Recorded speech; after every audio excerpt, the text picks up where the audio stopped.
Hong Kong has a new lawmaker lineup after its first legislative election under a new electoral system. Join us for an in-depth look at the implications for the future of Hong Kong. From CGTN headquarters in Beijing, this is The Hub with Wang Guan. Hi there, and a very warm welcome to The Hub. I'm Wang Guan in Beijing. Hong Kong has held its first legislative election after the region's electoral system was revamped over what the government considers loopholes. Candidates were approved based on the principle of patriots administering Hong Kong. In the wake of the 2019 social unrest, CGTN's Zhou Jiaxin filed this report from Hong Kong. Patriots greet and celebrate. 90 candidates have been elected to Hong Kong's Special Administrative Region's Legislative Council after a vote held on Sunday. I am one of the first-time runners and had never worked in the Legislative Council before. I feel the need to learn and to shoulder responsibilities. The Legislative Council used to be at times dysfunctional, but now it's time to solve problems. The government says obstructions within the Legislative Council or LegCo, as well as anti-China sentiments from some opposition forces, posed a threat to constitutional order and national sovereignty. Hong Kong passed a law early this year to improve the electoral system and fix the loopholes that made it possible for anti-China destabilizing elements to make their way into the power structure. So under the new electoral law, the LegCo has 20 more seats, broader representation, and patriots as members.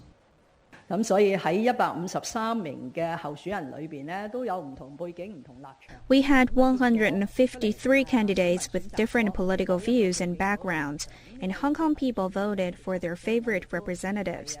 I believe the new setup has a broader representation, and we're looking forward to working with them.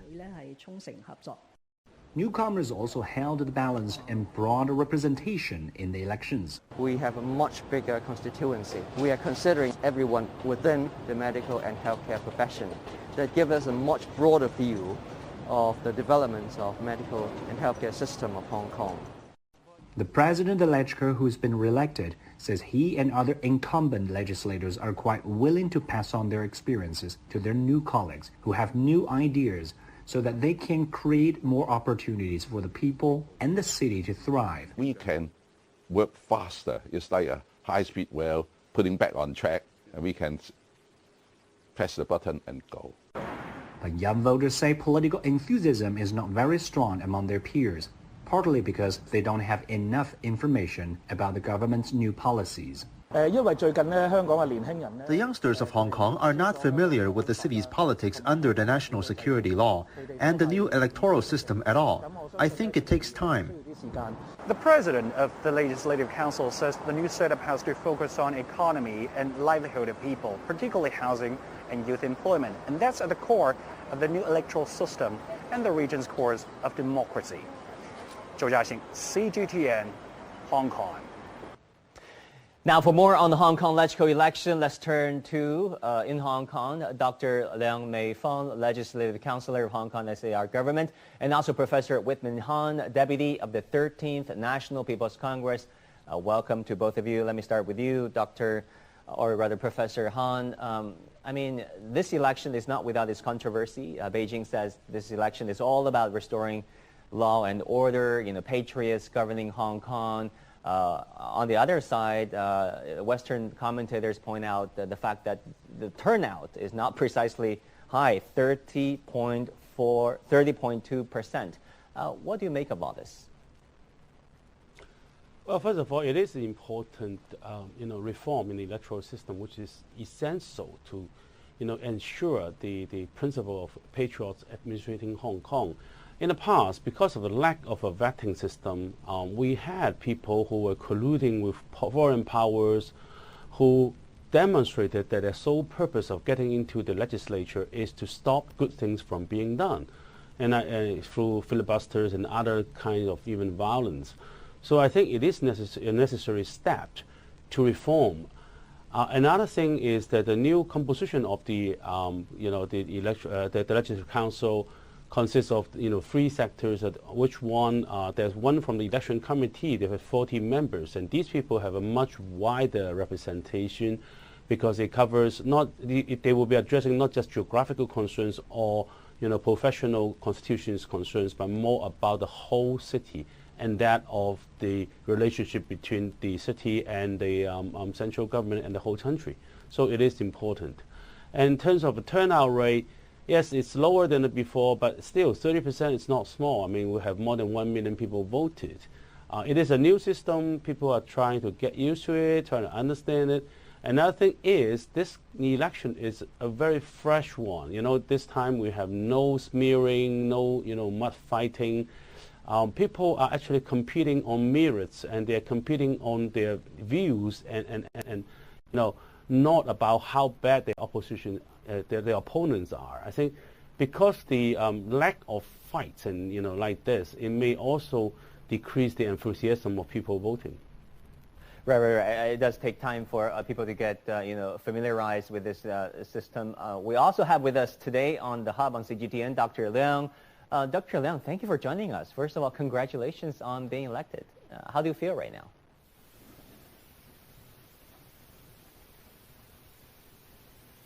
Thank you. Yeah.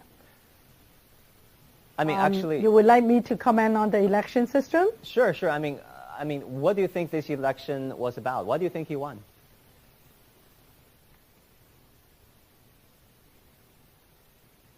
Hello? Can you hear me, Dr. Liang? I was asking Richard, you. I can't hear. Basically, I was asking you, why Richard? do you think you won? Yes? Yep. Okay. Yep. First of all, I have to thank all the electors. This is a kind of acknowledgement for my work, I think, in the past 13 years. I have to acknowledge the new system because I have been serving as a directly elected Legislative Council members for 13 years. And this year, when I decided to change to the electoral committee for serving my 4th term, at first I also don't expect such keen competition, but the competition is really, really keen. And I can ensure this competition is very fair and also under very transparent system. Why I say so? Because as a candidate, I joined more than 70 forums and to get the views from different sectors. One candidate has to answer the request of all different sectors. That actually is the representation of Hong Kong as a whole. And I think the election process as well as the election result has demonstrated that this amendment of our election system is a very successful one. First of all, under the protection of the national security law, Hong Kong has conducted our election system under a very peaceful way, because I was also a player in 2019. Our supporters as well as candidates, our team, we are so feared. We were so concerned that our lives will be threatened even by voting for a candidate. So now Hong Kong has changed. We are now under rule of law, under a peaceful environment, and also the composition of the election has demonstrated that many different people are broadly representative Legislative Council, right, as well as the whole process. We are talking about our platform, what we would like to do for Hong Kong future, but not just shouting towards each other, and also not even have a chance to express our view to the public. But this time, it's very different. Democracy takes many forms and shapes and sizes. What we plan to do, and also, yeah. Yes, but you're talking about platforms and issues. Of course, de-radicalization is very important. Restoring law and order to the society of Hong Kong. But many Western commentators point out that the turnout is only 30.2%. And they point out that most of the elected LegCo members are pro-establishment candidates. What will be your response to those concerns?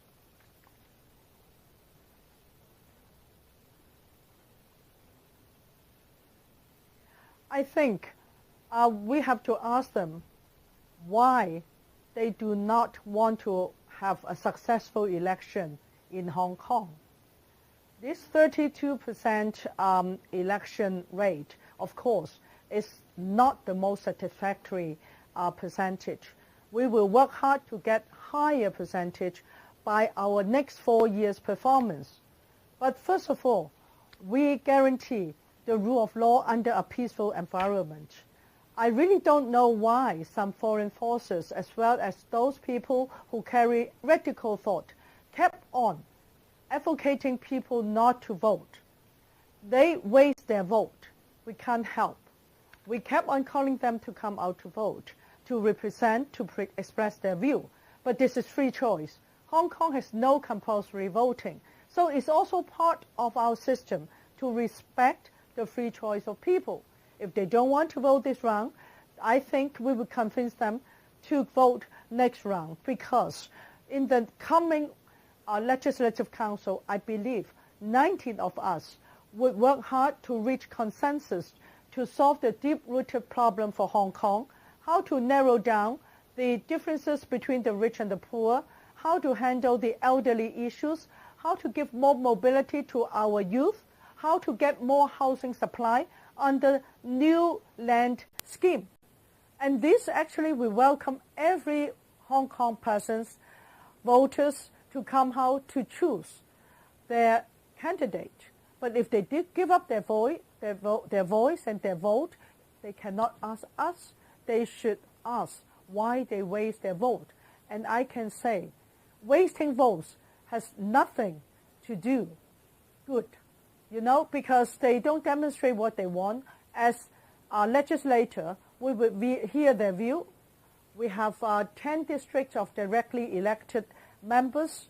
We have 40 members like us. We would look after the whole Hong Kong issue, not restricted to one single district or constituency. We still welcome these people, even they don't vote, even at this point they don't support the new regime, the new election system. We welcome them to come forward to tell us their views after we start our new term, because we would also consider whatever will, if they are good for Hong Kong, we are willing to consider. In fact, let me tell you, patriots ruling Hong Kong, ruling the country, is something coming from our inherent heart.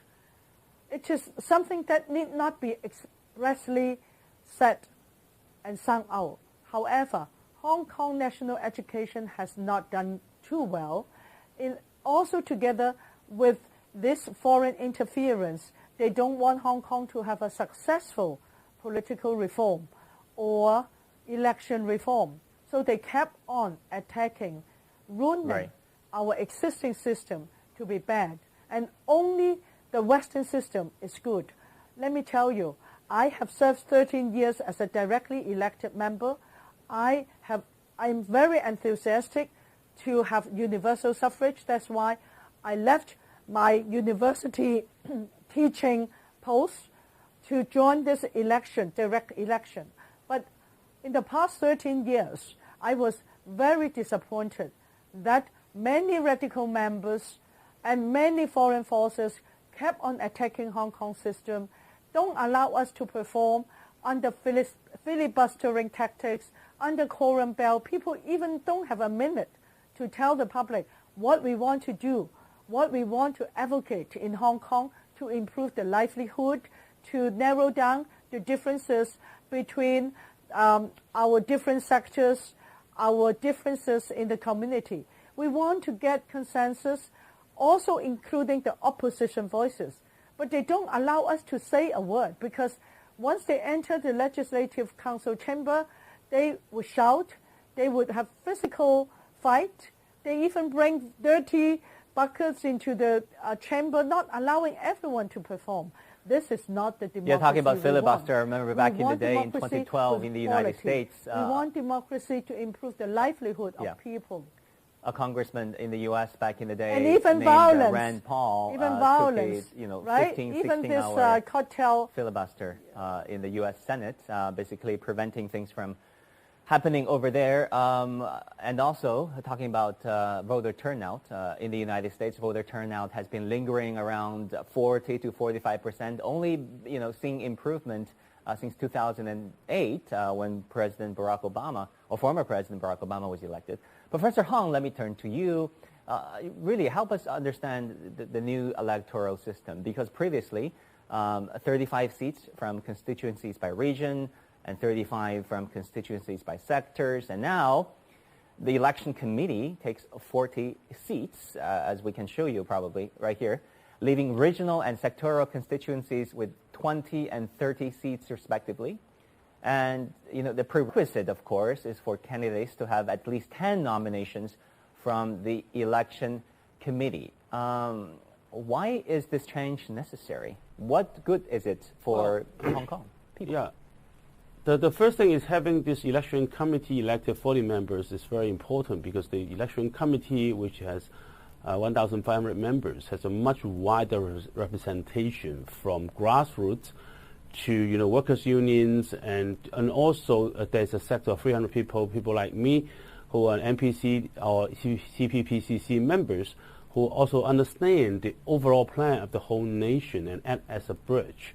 It is important to have this 10 nominations. So it's not only about 10 nominations, it's also about you need at least one nomination from each of the sectors, so that people, the candidates will not just represent a single district or single, constituency, but they also need to address the whole need of Hong Kong. One thing I want to address your previous question to Priscilla, when you talk about, that the elected candidates are mostly pro-establishment. I think that's a, premature labeling. Take for instance, where I live, the eastern side of Hong Kong, we had 2 elected members. One is a labor union leader. The other one is a second-generation rich, who is now a CEO of a company. So how do you say that they come from very different background and have different political attire, they have different wishes? And I'm sure when there's a government policy out, there will be debate between these two, right? This is just in my district alone. If you look at the whole 90 elected members, it includes some of my friends, they are like university professors in history, another university professor in bioengineering. Okay, they have city planners. It's a much wider representation. We do not just need politicians who do politics alone. We need people who understand that every part of Hong Kong, from people's livelihood to economic developments and technology development, so that the legislature can push and supervise the administration to actually move to a direction that benefits the whole of Hong Kong. I mean, we can talk about the form of government, the form of, democratic process the whole time, but at the end of the day, like you said, it's the issues that perhaps arguably matter more, like livelihood issues, social issues, housing, education. What do you think this election boils down to when it comes to issues? I think people understand now that, Hong Kong, we have our issues, we have our problems. These deeply rooted issues of housing, of income and asset discrepancies, of us having a much slower down economic development compared with the mainland and compared with what we did in the past. So really, in the age of high-speed changes, especially in technology advancement and geopolitical changes, Hong Kong needs to start again. Hong Kong needs to move on and focus on economic development and better livelihood for people, instead of on political, mud fighting. So I think this new elected Legislative Council, at least I'm hopeful, that they will focus on these issues, addressing housing issues, addressing education issues, addressing population, issues. We have a very low birth rate these days. There's all kinds of things, and also addressing the issue of working with the other cities in the Greater Bay Area, so we have a much better collaboration. These things need to be taken care of. Our laws are so aged, in terms of technology advancement. Most of the laws in Hong Kong still belongs to the pre-internet age, and we need to change that as well. And I'm really hopeful that the new legislature will focus their efforts to change Hong Kong, to make new laws, to push the government to do more to help the people of Hong Kong. A lot of issues are at stake. The Hong Kong SAR Chief Executive Carrie Lam also spoke about the election results. Let's listen to what she had to say.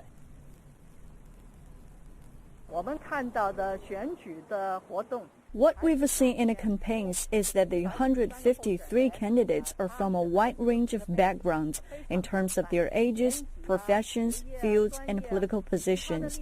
This is consistent with the demand of our electoral system, that not all lawmakers share a same value and same stance. So it seems that there will be many different voices in the Legislative Council. Professor Hung, how important do you think it is for patriots to administer Hong Kong, which is basically a principle that Beijing insists happening on Hong Kong elections? It is very important. It's the cornerstone of the one country, two system. If you go back to the 80s when Mr. Deng Xiaoping talked about having this Hong Kong people administrating Hong Kong, there is an assumption that it's predominantly by patriots. If you look at the whole constitutional design, we have the constitution, the basic law, and then the basic law is a highly delegation of power to have a high degree of autonomy for the special administration region. And this kind of delegation is based on an assumption that we have patriots, administrating Hong Kong. Now, the assumption has always been there, but there was no verification, there was no institutional guarantee. Now, having this new electoral system, as well as the national security law, it would ensure that indeed we have patriots administrating Hong Kong, which means that it's an institutional guarantee of the cornerstone of one country, two systems. Right. On December the 20th, China's State Council Information Office issued a white paper titled Hong Kong Democratic Process under the Framework of One Country, Two Systems, right there. The white paper released by China's, basically the Department of News, called State Council Information Office. How significant do you think that report is? I mean, what did you pick up from that report? I think it is significant in one sense because it's from the State Council, but on the other hand, it's actually just stating the facts. I mean, it talks about the history of Hong Kong, how the democratic system had developed over the years, and how there was a lack of democracy before the handover, and also how the central government had been trying its efforts to improve the overall democracy and the electoral system in Hong Kong, and also the essentials of the new reform, which to ensure that we have patriots administrating Hong Kong.